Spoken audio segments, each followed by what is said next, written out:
Good morning, grade 6. It's a brand new day, and I hope you're all geared up for brand new lessons. Now pause the video here and do the exercise.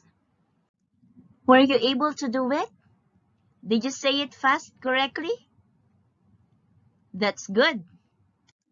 Now we can proceed to our lesson. For today, we are going to study about fractions and decimals. You can find this on your math book, pages 69 to 71. The African pygmy hedgehog is a popular pet in North America.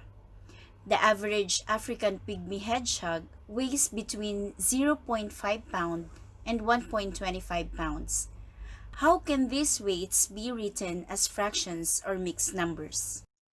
0.5 is 5/10. So 5 and it is in the tenths place, so it is 5/10.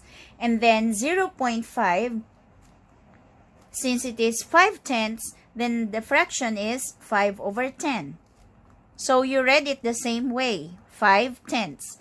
Now to simplify this, we will divide the numerator and the denominator by their GCF. And the GCF of 5 and 10 is 5. That means it will be 5 divided by 5 over 10 divided by 5. And 5 divided by 5 is 1.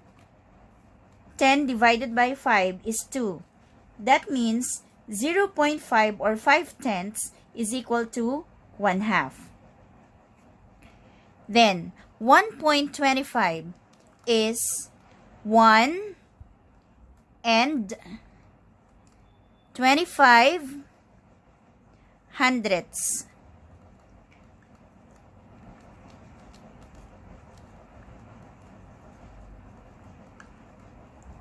$1.25 is 1 and 25 hundredths. So we read the decimal point as end, and remember, if we have compound numbers like 25, we separate them using a hyphen.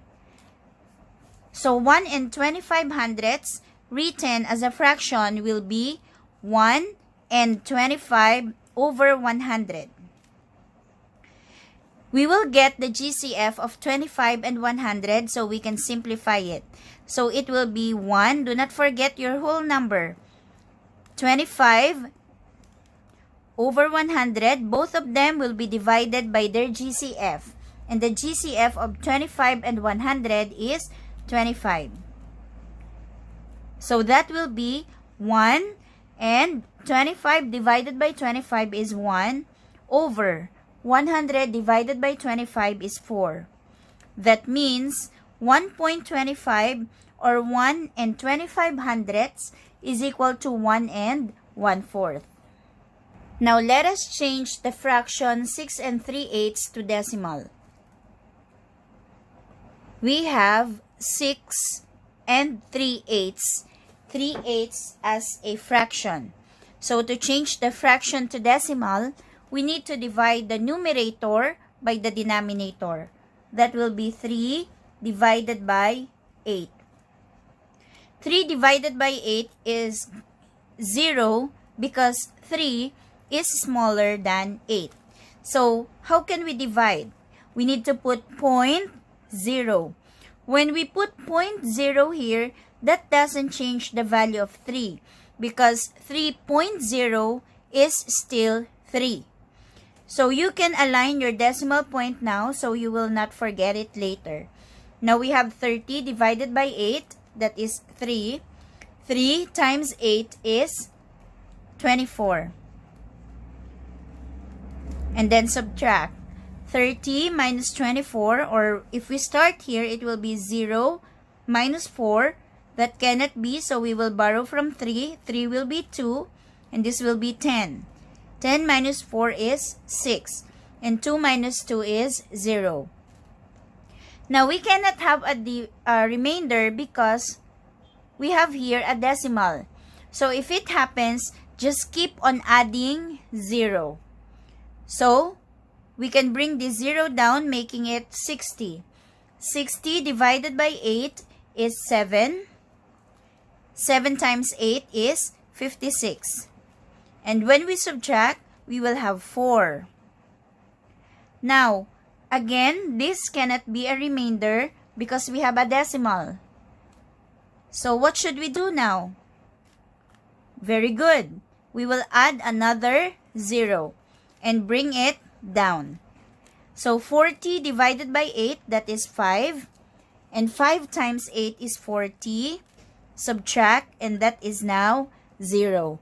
So that means we will not add another 0 anymore since our difference here is already 0. Now, as you can see here in our dividend, we have 3.000. Even if we put 3 zeros here, that doesn't change the value of 3 because 3.000 is still equal to 3. That means 6 and 3/8